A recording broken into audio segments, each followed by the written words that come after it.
बिस्मिल्लाहिर्रहमानिर्रहीम। अस्सलाम वालेकुम नादरीन, आप यूट्यूब चैनल देख रहे हैं, मैं इमरान खान। नादरीन, खबरें काफ़ी सारी हैं, लेकिन इसमें जो सबसे इंपॉर्टेंट है, आज का दिन बहुत अहम है। आज पाकिस्तान तहरीक इंसाफ को कुछ बड़ी अहम जिम्मेदारियां हैं जो अदा करनी है। और उससे पहले कि मैं जिम्मेदारियों की तरफ जाऊँ, इमरान खान साहब का जो स्टेटमेंट है उससे आपको अंदाज़ा हो जाएगा कि जो बहुत सारे लोग कह रहे थे कि बातचीत चल रही है, कोई बात बन रही है। जो डॉक्टर्स अमेरिका से आए थे उन लोगों से भी मैंने रब्ता किया और मैंने उनसे पूछा, जनाब कि आपको दिया हुआ टाइम तो पूरा हो गया? तो उन्होंने साफ इनकार किया और बताया कि जनाब कोई डेवलपमेंट नहीं हुई और हमारे साथ जो वादे किए गए या जो बातचीत की गई उसके ऊपर किसी किस्म का अमल दरामद नहीं हुआ। यानी उन्हें जिस तरह बताया गया कि लोग जेलों से छूटने शुरू हो जाएंगे, यास्मीन राशिद साहिबा छूट जाएंगी, बाकी लोग छूट जाएंगे, वो सारा कुछ नहीं हुआ। बल्कि उन्हें जो इशारे मिलने थे वो भी उन्हें नहीं मिले और उनके साथ अब कोई रब्ता भी नहीं रखा गया। तो इसका मतलब यह है कि वो सिर्फ एक ट्रक की बत्ती थी जिसके पीछे लगाया गया था। या दूसरा एक रीज़न और भी हो सकता है कि इंडिया पाकिस्तान की लड़ाई में अवाम ने पाकिस्तान का साथ दिया, देना ही पाकिस्तान का साथ था, दूसरा ऑप्शन ही कोई नहीं था। तो उसको पाकिस्तान की एस्टेब्लिशमेंट ने यह समझ लिया कि शायद वो अवाम में मकबूल हो रहे हैं। ये गलतफहमी दूर करने के लिए बहुत सारे लोगों ने इस गलतफहमी को बढ़ावा भी दिया, सहाफ़ियों ने, दानिश्वरों ने कॉलम लिख लिख के बढ़ावा दिया। तो मैंने सर्वे भी करवाया मजबूरन इमरान खान और फील्ड मार्शल आसिम मुनीर साहब के बीच में कि इनमें से कौन ज़्यादा मकबूल है, तो वो अवामी राय आपके सामने आ गई। लेकिन उसके बावजूद ऐसा लगता है कि इस एक इंसिडेंट के बाद एस्टेब्लिशमेंट की सोच बदली और उन्होंने कहा दफा करो, कोई डील वील नहीं करनी, कोई बात नहीं करनी, किसी किस्म का कोई मामला तय नहीं करना, तो हम खुद ही पाकिस्तान को जैसे तैसे हम चला लेंगे। बहरहाल पहले इमरान खान साहब का स्टेटमेंट आप सुन ले। उन्होंने कहा कि मैं सारी जिंदगी जेल की चक्की में गुजार लूंगा लेकिन फिरौनियत और यजीदियत के सामने नहीं झुकूंगा। ये एक जुमला जो है ना, ये नवाज शरीफ के पूरे खानदान की नस्लों की सियासत के ऊपर भारी है। ये जुल्फिकार जी भुट्टो को आप निकाल दें, बेनजीर भुट्टो, भुट्टो खानदान निकाल, जरदारी खानदान की सारी नस्लों के ऊपर भारी है ये एक जुमला कि जनाब। और ये जुमला बोला कहां से? इमरान खान ने जेल के अंदर से बैठकर बोला।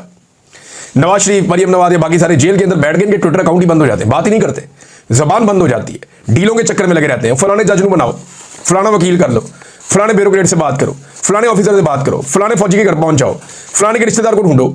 तो ये इन्हीं कामों में लग जाते हैं। लेकिन यहां आप देखें इमरान खान साहब, मैं सारी जिंदगी जेल की चक्की में गुजार दूंगा लेकिन फिरौनियत और यजीदियत के सामने नहीं झुकूंगा। ये इमरान खान है।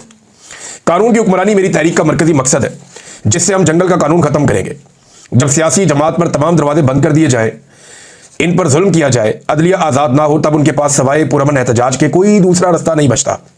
मैं अपनी पार्टी, कारकुनान और सपोर्टर्स को हिदायत करता हूं, ये बहुत इंपॉर्टेंट बात है जो इमरान खान साहब ने की है, कि आप सब लोग एक भरपूर मुल्क गिर तहरीक के लिए तैयार हो जाएं। इस बार सिर्फ इस्लामाबाद नहीं, पूरे पाकिस्तान की कॉल दूंगा। ये इमरान खान साहब की अब स्ट्रेटजी है, क्योंकि ये हुकूमत बहुत बुरी तरह एक्सपोज हुई है और हुकूमत जो है वो एक जोम में भी मुब्तला हो गई है कि पता नहीं इन्होंने अवाम को कंट्रोल कर लिया है। लेकिन अगर पूरे पाकिस्तान में सेम टाइम में एहतजाज होगा तो लॉ इन्फोर्समेंट को हर जगह पे मुतहर्रिक होना पड़ेगा और फिर उनकी कैपेसिटी पे, उनकी सलाहियत पे भी सवाल पैदा होगा। और अगर इमरान खान साहब कहते हैं जहां जिसका बस चले बस वो एहतजाज करता जाए और सड़कें बंद करो, एहतजाज को बढ़ाओ, हर तरफ पहिया जाम करो, और पहिया जाम तो होता रहता है पाकिस्तान में, जमात इस्लामी ने भी किया और लोग भी करते हैं, तो तहरीक इंसाफ कर लेगी तो क्या हो जाएगा। लेकिन असल भैया जाम जिस दिन इस मुल्क में हुआ ना, तो सबके 14 तबक रोशन हो जाएंगे। तो इमरान खान साहब एक नई हिकमत अमली के साथ आ रहे हैं कि अब मैं सिर्फ इस्लामाबाद में नहीं, पूरे पाकिस्तान की कॉल दूंगा। तो ये जो पूरे पाकिस्तान की कॉल होगी ना, ये वर्कर्स के लिए होगी। लीडरशिप इमरान खान साहब की किस तरह की है अब आप अंदाजा कर लें खुद ही। यानी अपनी मर्जी से वो एहतजाज करते हैं, नहीं करते तो नहीं करते। खैबर पख्तूनख्वा से बाहर निकलने का नाम नहीं ले रहे, जिन्हें खैबर पख्तूनख्वा में ड्यूटी लगाई गई है। पंजाब के अंदर जो निकलता है उसे गिरफ्तार कर लिया जाता है। आलिया हमजा कुछ ना कुछ करके गाड़ी को घसीट रही है, कोशिश कर रही है। इमरान खान की बहनों को बार बार बेयारो मददगार छोड़ दिया जाता है। लेकिन चले पहले इमरान खान का स्टेटमेंट पूरा करते हैं, फिर आपको बताता हूं कि अब एक चैलेंज जो आज के दिन में पाकिस्तान तहरीक इंसाफ के लिए बहुत बड़ा है वो क्या है। पार्टी के तमाम लोगों को पैगाम देना चाहता हूं कि आप में से कोई भी इलेक्टेबल नहीं है। आप सब नजरिए के जोर पर जीत कर आए हैं। मुझे सबके बारे में मालूम है कि कौन विकेट के दोनों अतराफ में खेल रहा है। वैसे खान साहब तो कह रहे हैं मुझे मालूम है, अली अमीन गंडापुर साहब इरशाद भट्टी साहब के प्रोग्राम में खुद ये एतराफ कर चुके हैं कि पाकिस्तान का फायदा हो तो मैं विकेट के दोनों जानिब खेलूंगा, ये कोई गलत बात नहीं है। ये अली अमीन गंडापुर साहब ने खुद एतराफ किया था। तो खान साहब ने वही बात की, उन्होंने कहा जी मुझे मालूम है कौन विकेट के दोनों तरफ खेल रहा है। जो पार्टी अहकामात पर अमल पैरा नहीं होगा, इसकी जमात में कोई जगह नहीं होगी। मुझे जब भी मौका मिला पार्टी इंतखाबात करवाऊंगा। पार्टी में इलेक्शन करवाना नागुज़ीर है ताकि वर्कर्स ऊपर आ सकें। 9 मई सिर्फ आधे घंटे का केस है। इसकी सीसीटीवी फुटेज चुराने वाले ही असल जिम्मेदार हैं। अगर वो समझते हैं कि पाकिस्तान तहरीक इंसाफ ने 9 मई किया था तो सीसीटीवी फुटेजेस सामने ले आए। पॉलीग्राफिक टेस्ट तो शहबाज शरीफ का होना चाहिए और उससे पूछा जाना चाहिए कि वो फॉर्म 47 से आया है या फॉर्म 45 से। ये पॉलीग्राफिक टेस्ट आजकल कह रहे हैं इमरान खान साहब को करवाएं। वैसे पाकिस्तान में बड़े लोग हैं, इनका पॉलीग्राफिक होना सारा दूध का दूध और पानी का पानी हो जाए। ये जो भी आगे कहता है ना कि हमारा सियासत से कोई किरदार नहीं है, हमारा सियासत से कोई ताल्लुक नहीं है, उसको उसी वक्त पॉलीग्राफिक करें, आपको पता चल जाएगा है या नहीं। ये जो भी आकर कहता है कि जनाब हम लेजिटिमेट गवर्नमेंट है, पॉलीग्राफिक टेस्ट करवाएं, आप कौमी असेंबली में पॉलीग्राफिक मशीन ले जाएं और टेस्ट करें, तो आपके जितने लोग सीटों पे बैठे हुए हैं इस वक्त जो हुकूमती बेंचों पे हैं, उनमें से तकरीबन 70-80% फारग हो जाएंगे। वो सारे के सारे जीते ही नहीं इलेक्शन, हारा हुआ इलेक्शन उनको जिता दिया गया है। तो इमरान खान ने यह आइडिया दिया कि जनाब शहबाज शरीफ से पूछे ना, फॉर्म 47 से आया या 45 से आया। मैं पाकिस्तान का साबिक वज़ीर आज़म हूं, जिसके लिए जेल में अलग कैटेगरी होती है, लेकिन मुझे जेल में आम कैदियों वाली सहूलियात भी नहीं दी गई। मुझे जेल के जिस सेल में 22 माह से कैद किया हुआ है वो एक चक्की है। इसी मुल्क में चोरों को वीवीआईपी सेल में रखा गया जो किसी स्वीट से कम नहीं थे। यहां जंगल का कानून है और एक कर्नल के कहने पर तमाम अदालती अहकामात हवा में उड़ा दिए जाते हैं। मेरे बच्चों से मेरी बात नहीं करवाई जाती, मेरी बहनों को मुझसे मिलने नहीं दिया जाता, मेरी किताबों से पता नहीं क्या मसला है कि 2.5 माह से मुझ तक कोई किताब नहीं पहुंचने दी गई। सिर्फ वही किताबें दी जाती हैं जो पहले से ही मैं पढ़ चुका हूं। मैं एक सियासी जमात का सरबराह हूं, लेकिन मेरी जमात के लोगों को मुझसे मिलने की इजाजत नहीं दी जाती। जुनैद अकबर बड़े लंबे अरसे से नहीं मिल पाए, शाहिद खटक नहीं मिल पाए, सुहेल अफरीदी नहीं मिल पाए और बहुत सारे लोग हैं। तो खैबर पख्तूनख्वा के लोगों का बताया ना, पंजाब के बेशुमार लोग हैं इमरान खान साहब से मिलना चाहते हैं। अपोजिशन लीडर जो है पंजाब के, उनको भी नहीं मिलने दिया जाता। साहबजादा हामिद रजा साहब नहीं मिल पाए, अल्लामा राजा नासिर अब्बास साहब नहीं मिल पाए, महमूद अचकज़ई साहब नहीं मिल पाए और बहुत सारे लोग मिलना चाहते हैं। हालांकि इनके पास अदालती अहकामात होते हैं, फिर भी नहीं मिलने दिया जाता। सिर्फ मुझे अजियत देने के लिए मेरी अहलिया को सजाएं सुनाई गई। इससे ज़्यादा घटियापन क्या हो सकता है। एक हफ्ते में मेरी अहले खाना या वकला से सिर्फ 30 मिनट की मुलाकात करवाई जाती है। मेरी अहलिया पर सिर्फ सहूलतकारी का झूठा इल्ज़ाम था जो साबित भी नहीं हुआ। कल हाईकोर्ट के बाहर होने वाले एहतजाज में तमाम अपोजिशन अरकान लाजमी शिरकत करें। 26वीं तरमीम के बाद अदलिया बिल्कुल मफलूज और बेअसर हो चुकी है। इस्लामाबाद हाईकोर्ट का चीफ जस्टिस बारहा वादे करने के बावजूद भी हमारे केसेस नहीं लगा रहा। सुप्रीम कोर्ट ने मिलिट्री ट्रायल के हक में फैसला देकर अपने ही अदालती निज़ाम पर अदम एतमाद कर दिया है। भारत के जवाब में हमारी फोर्सेस खसूसन पाक फदाइया ने ज़बरदस्त जवाब दिया है और पूरी कौम ने भी साथ दिया है। मैं जेल में कैद हूं, मगर यहां भी लोगों ने पाकिस्तान के जवाब पर खुशी मनाई। अडियाला जेल में कैद इमरान खान साहब ने सहाफ़ियों से, वकला से और सबसे गुफ्तगू की। ये जनाब उस गुफ्तगू का खुलासा है। अब एक खबर और है, ये इंपॉर्टेंट खबर है और बड़ी अफसोसनाक खबर भी है। ये इमरान खान साहब की अहलिया बुशरा बीबी की बहन है मरियम रियाज भट्टू। उन्होंने अपनी बहन के बारे में एक स्टेटमेंट दिया। उन्होंने कहा मुझे ये तो पता लग गया था कि बुशरा बीबी की तबीयत खराब हो गई, लेकिन तफसीलात आज मिली हैं ट्रायल के बाद। बुशरा बीबी के सेल की बिजली पूरे 1 दिन और 1 रात बंद रखी गई और एक सीमेंट के सेल में इतनी गर्मी में बिजली के बगैर आप कैसे एक औरत को रख सकते हैं? आपको कोई शर्म हया है? इसलिए कहते हैं कि दुश्मन भी मिले तो ज़र्फ वाला। फिर आगे उन्होंने कुरान पाक की जो है वो एक हवाला भी दिया। और जब तकलीफ हद से बढ़ जाती है तो इंसान को रब उठा लेता है। बुशरा इमरान हो या खान साहब, जब तक इनकी ज़िंदगी है वो बर्दाश्त कर लेंगे, लेकिन इनके साथ ये सलूक इनके मुखालिफों के बारे में क्या बताता है? यानी अब ये कह रही है, दिल से बदवा भी देती हूँ, लेकिन ये बुशरा बीबी के साथ भी सलूक कोई अच्छा नहीं हो रहा जेल के अंदर। ये उनकी बहन ने बताया। इसके ऊपर पाकिस्तान तहरीक इंसाफ की क़यादत तो फिलहाल खामोश है, उन्होंने कोई रोला शोला नहीं डाला। लेकिन इमरान खान साहब ने भी हदायत की है और पार्टी ने भी हदायत की है कि तमाम लोग पहुँचें आज के दिन में हाई कोर्ट। तमाम अरकान असेंबली अपने साथियों को लेकर पहुंचे और हाई कोर्ट आकर एहतजाज करें और हाई कोर्ट से कहें कि वो इमरान खान साहब का मुकदमा सुने, क्योंकि फिर छुट्टियां शुरू हो रही हैं गर्मियों की एक आधे दिन के बाद। और जब गर्मियों की छुट्टियां शुरू हो जाएंगी तो जजेस के पास फिर ये जवाब होता है कि लंबा चलाएं फिर केसेस को, दिल करें चलाएं, दिल करें ना चलाएं। लंबा भी ले जा सकते हैं, ना भी सुने तो उनकी मर्जी है। लेकिन कई महीने से यानी जनवरी से इमरान खान साहब के वकील कोशिश कर रहे हैं और अब तक ये केस नहीं लगने दिया। अंदाजा करें किस तरह के चीफ जस्टिस कायम मकाम लाए गए हैं इस्लामाबाद हाई कोर्ट में। ये 26वीं तरमीम के नताइज है। 26वीं आईनी तरमीम के बाद अदालतों के दांत तोड़ दिए गए। अदालतें वही करती हैं जो एस्टेब्लिशमेंट या निज़ाम चाहता है और उसी तरह हमें होता हुआ दिखाई भी दे रहा है। और जिस तब्दीली के बारे में कहा जा रहा था कि वो आ रही है, रवैयों में तब्दीली आ रही है, लोग छूट जाएंगे, दावे, वादे, कस्में, मुलाकातें, वो सारा कुछ हवा हो गया और उसमें से कोई भी चीज़ ठीक नहीं निकली। सलमान अकरम राजा साहब ने अपनी पार्टी में एक बात बताई है और ये पार्टी के कुछ लोगों ने मुझे बताया कि उन्होंने कहा कि ये जो मखसूस नशस्तों वाला केस है ये अदालत में लग रहा है और हम कोशिश करेंगे कि अदालत में अपना मुकदमा पूरी ताकत के साथ लड़ें। अब इसमें जो फैसल चौधरी साहब हैं, फवाद चौधरी के भाई, इमरान खान साहब के साबिक वकील, उनका ये कहना है कि ये इस अदालत में जाना ही नहीं चाहिए। क्या इस बेंच को देखकर पाकिस्तान तहरीक इंसाफ को समझ नहीं आ रही कि फैसला क्या आना है? तहरीक इंसाफ को और बाकी जमातों को तो इस बेंच का बाइकआउट कर देना चाहिए था और इस बेंच के अंदर जाना ही नहीं चाहिए था। इस पे अदम एतमाद करना चाहिए था कि ये बेंच इंसाफ कर ही नहीं सकता। अब जब आप इस बेंच में पेश हो रहे हैं तो उस बेंच ने फैसला क्या करना है ये सबको पहले से ही पता है। मुमकिन ही नहीं आप जितना अच्छा मर्जी मुकदमा लड़ ले, यानी जो अगर एक बेंच ने ये फैसला दे दिया कि फौजी अदालतें जायज़ हैं तो फिर उससे तो आप जो मर्जी फैसला ले लें। यानी एक अदालत अपने ऊपर अदम एतमाद कर रही है कि हम सही जज नहीं है, लिहाजा फौजी अदालतों में सिविलियंस के मुकदमात लगाओ। जो अदालत अपने ही खिलाफ फैसला दे सकती है वो तो किसी के खिलाफ भी फैसला दे सकती है जब उस अदालत को हुक्म आ जाएगा। तो इस बेंच को देखने के बाद और जो नाइंसाफी पहले ही हो चुकी है उसको देखने के बाद पाकिस्तान तहरीक इंसाफ को इसका हिस्सा नहीं बनना चाहिए था, ये फैसल फरीद चौधरी साहब को लगता है। लेकिन तहरीक इंसाफ की अपनी राय है। सलमान अकरम राजा साहब ने कहा जी अदालत के अंदर तमाम मखसूस नशिस्तों वाले जितने भी लोग हैं, चाहे वो खवातीन हैं, चाहे वो अकलियतों के नुमाइंदगान हैं या बाकी उनको सपोर्ट करने के लिए अरकान असम्बली है, वो तमाम लोग वहां पे पहुंचे और सुप्रीम कोर्ट में आकर इस केस को सुने और वहां पे इसका हिस्सा बने। ये जनाब कह दिया है सलमान अकरम राजा साहब ने। अब देखते हैं इसके ऊपर कितना इंप्लीमेंट होता है। बहरहाल फैसल चौधरी साहब ने तो कहा जी इसका बाइकआउट करना चाहिए था, लेकिन बाइकआउट इसका हुआ नहीं।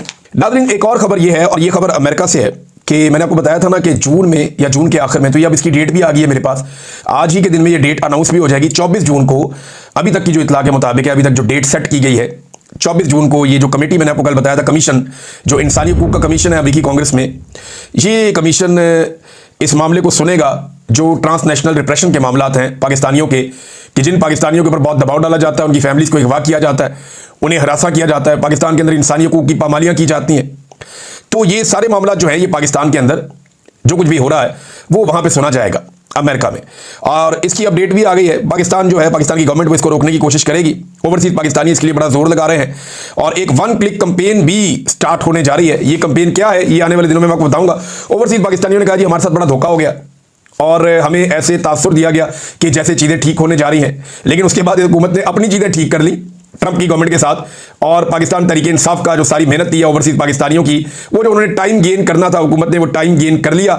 और उसके बाद अब तो वो बड़े बड़े अमीरों के बच्चे, यानी ये जो बड़े बड़े सियासतदान हैं, बड़े बड़े अमीर हैं, बड़े बड़े हुक्मरान हैं अमेरिका के, जो उनके बच्चे हैं वो पाकिस्तान के दौरों पे आते हैं, वो यहाँ पे वीवीआईपी किस्म का प्रोटोकॉल लेते हैं। क्रिप्टो के मामला चल रहे हैं यहाँ पे, रेयर अर्थ जो एलिमेंट्स हैं या मादनियात हैं उनके मामला चल रहे हैं, तो आप मिनरल्स के मामला चल रहे हैं। तो बस आप देखते जाएं कि अभी ये ऊंट किस करवट बैठता है। लेकिन याद रखिएगा कि अमेरिका किसी का भी नहीं है, वो सिर्फ अपने मफाद का है।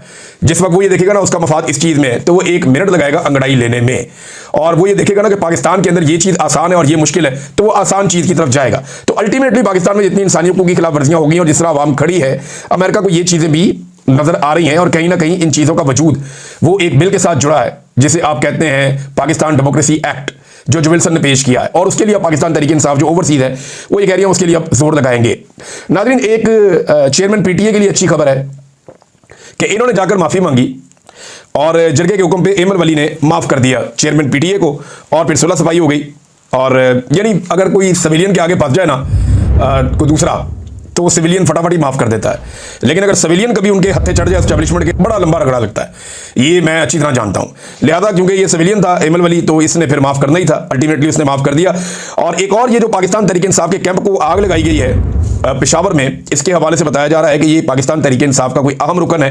कुछ लोग क्लेम कर रहे हैं कि साबिक वफाकी वजीर था, इसकी कंफर्मेशन आ जाएगी। लेकिन जिस तरीके से वो एक सियासी जमात के झंडे को आग लगा रहे हैं, ये किसी सियासी जमात के कारकुन को ऐसी चीज़ नहीं करनी चाहिए। पीपल्स पार्टी और PMLN ने जो कुछ पाकिस्तान तहरीक इंसाफ के साथ किया, वो कि उन्हें एस्टेब्लिशमेंट की सपोर्ट हासिल थी, एस्टेब्लिशमेंट ने उन्हें पूरी ताकत फराहम की थी, और एस्टेब्लिशमेंट ने खुद भी पाकिस्तान तहरीक इंसाफ को कुचलने में कोई कसर नहीं छोड़ी। लेकिन PMLN और पीपल्स पार्टी को ये याद रखना पड़ेगा कि जो एग्जाम्पल उन्होंने सेट कर दी है फस्तायत की, उन्हें भी एक दिन इसी चक्की के अंदर पिसना पड़ेगा।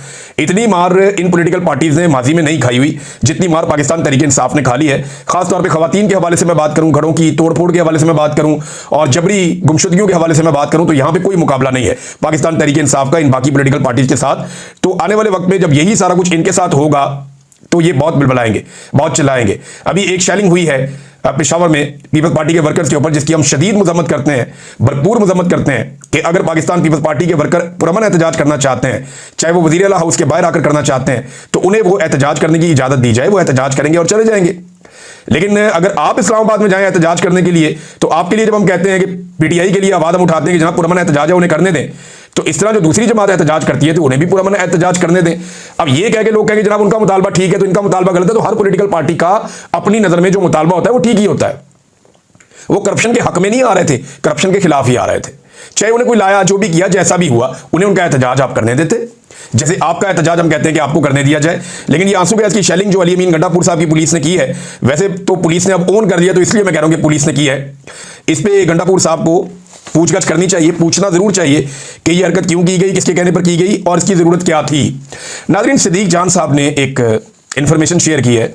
वो ये कहते हैं कि इमरान खान ने कुछ 37,000 से 40,000 के करीब घर और फ्लैट्स तामीर करके अलाट कर दिए थे और ये बिल्कुल अपना फिनिशिंग के मराइल में थे, क्योंकि इमरान खान साहब बहुत तेज़ी से काम कर रहे थे और कोविड भी बीच में आ गया था, लेकिन इसके बावजूद उन्होंने काम रोका नहीं।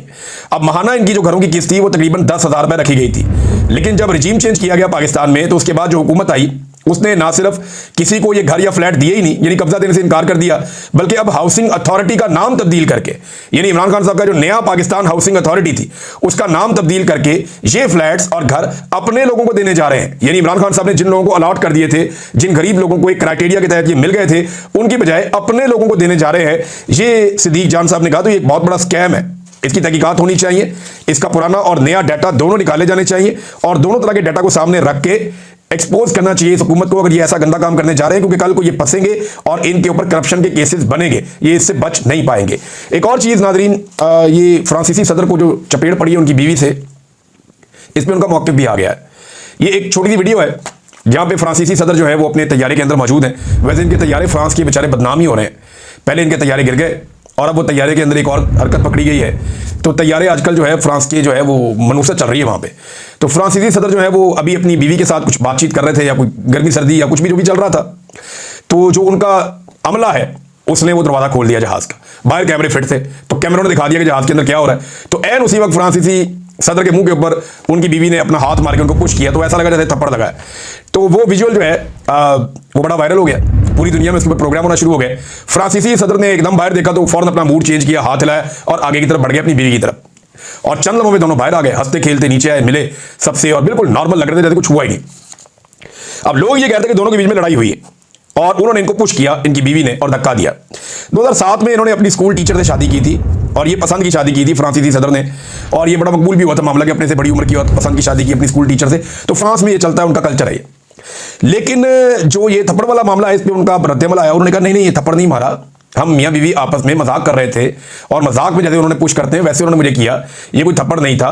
लेकिन हमें ये आइडिया नहीं था कि दरवाज़ा उस वक्त खुल गया, तो उसके बाद फिर, और ये कोई ऐसी बात नहीं, कोई झगड़ा नहीं है मेरा और मेरी बीवी का, ये फ्रांसीसी सदर ने कंफर्म किया। बहरहाल ये अभी छुपा तो नहीं रहेगा, कभी ना कभी ये मामला भी खुलेगा, लेकिन वो इतनी बड़ी बात नहीं है, मियाँ बीवी के अंदर चलता रहता है। अब तक के लिए इतना अपना ख्याल रखिएगा, अपने इस चैनल का भी। अल्लाह हाफ़िज़।